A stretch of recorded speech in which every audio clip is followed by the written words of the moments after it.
गोरखपुर नाम का एक गांव हुआ करता था। उस गांव में ज्यादा लोग नहीं रहते थे। उस गांव में एक गर्भवती विधवा औरत रहती थी।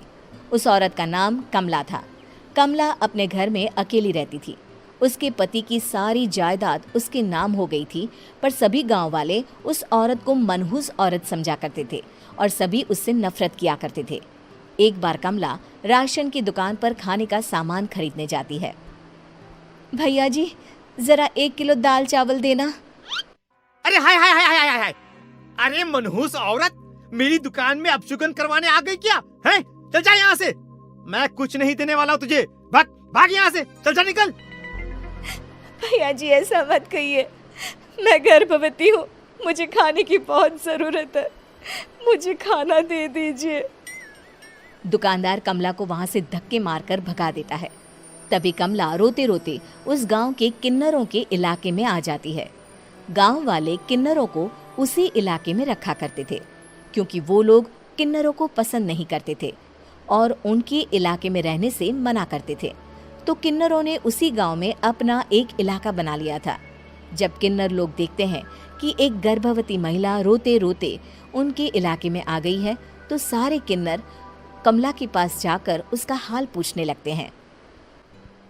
क्या हुआ बहन, तुम्हारी गर्भवती अवस्था में इतनी बुरी हालत कैसे?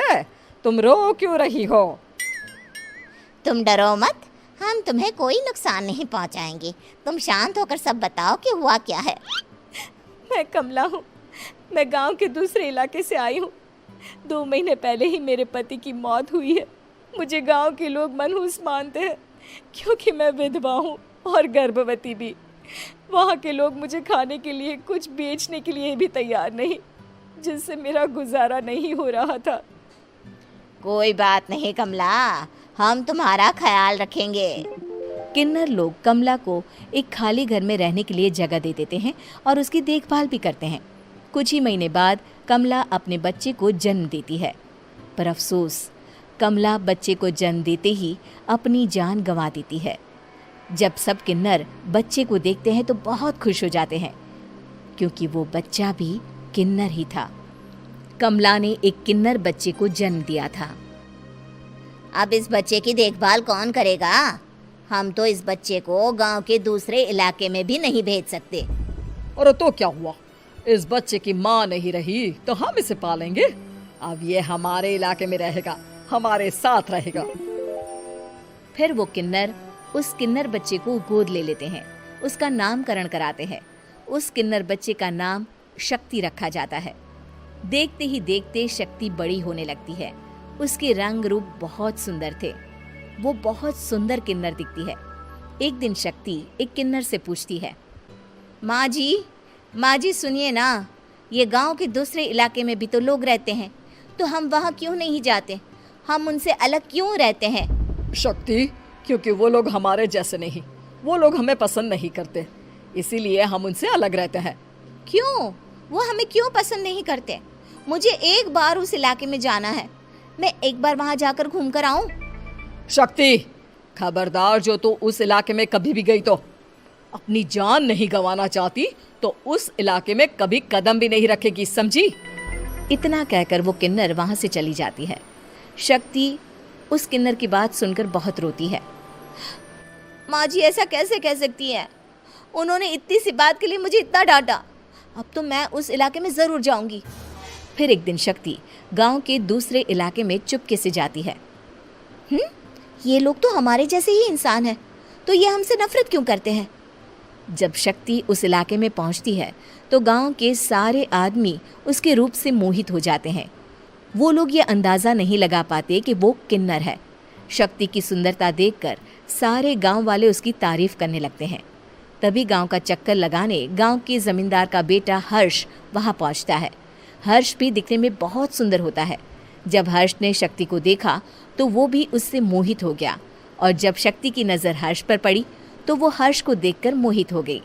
आपको पहले कभी इस गांव में देखा नहीं। इस गांव में आप नए हैं क्या? जी नहीं, वो मैं बस।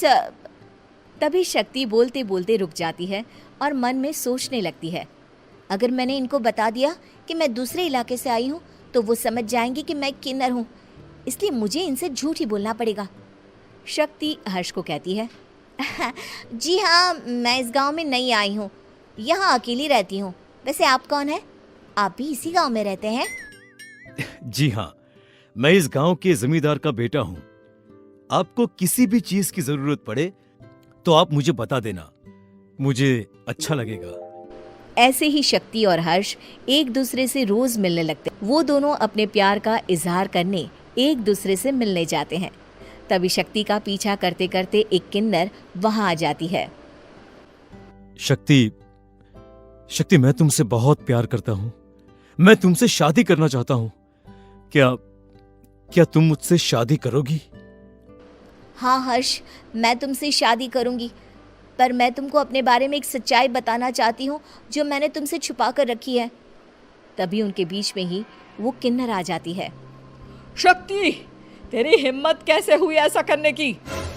वो किन्नर शक्ति को खींचकर गांव के जमींदार के पास ले जाती है। हर्ष भी वहां शक्ति को बचाने के लिए पहुंच जाता है। जमींदार शक्ति और हर्ष के प्यार के बारे में सुनकर गुस्से में आ जाता है और शक्ति को गांव के बाहर निकालने की सजा देता है। शक्ति ये बात सहन नहीं कर पाती और कुएं में कूदकर अपनी जान दे देती है। जमींदार हर्ष की शादी गांव की एक लड़की से करवा देता है, पर हर्ष इस शादी से खुश नहीं होता।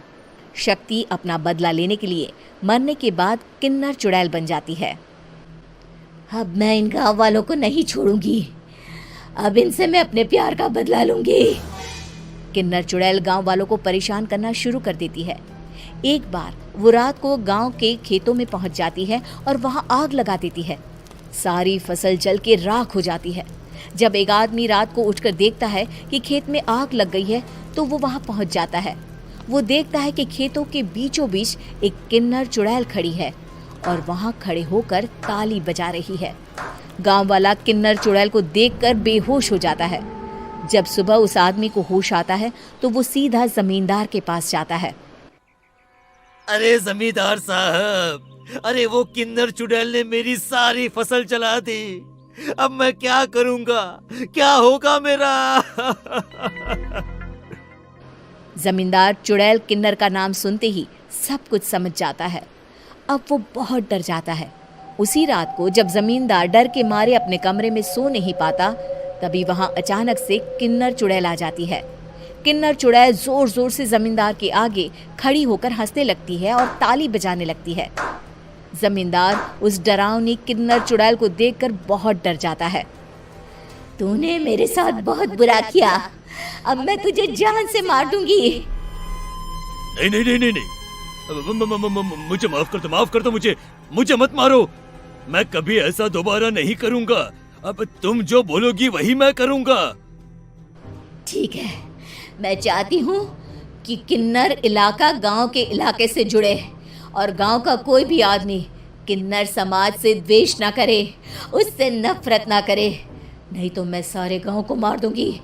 और तुम गांव में एक नया कानून बनाओ कि अगर किसी ने भी किन्नर समाज को हानि पहुंचाने की कोशिश भी करी या इनसे भेदभाव करने की भी कोशिश करी तो उनको कड़ी से कड़ी सजा मिलेगी।